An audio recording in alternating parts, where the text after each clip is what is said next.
Kayo po ba mga bossing ko ay isa sa mga nag-iisip sa ngayon kung ano kaya ang mga pinakamagaganda na itanim sa harapan ng ating tahanan or gamitin natin pampaswerte.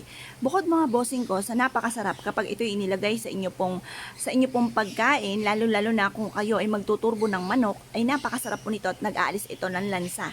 Ano po ba ito mga bossing? Ito pa mga bossing ko ay ang tanglad. Ito pa mga bossing ko ay meron akong ganitong tanglad mga bossing at natutuwa ako. Dati-dati napakapayat nito, maliit lamang, ngayon po ay lumaki na siya ng lumaki. Dinalian ko po siya ng kulay pula mga bossing para tumayo din ang kanyang pinakapuno. Ito po mga bossing ko, ituturo ko sa inyo ang lahat ng buong detalye upang sa ganun ay masigit kayo na maka-attract ng swerte. Kung mahilig ka sa halaman, huwag kang magpapawala ng tanglad sa harapan ng inyong tahanan.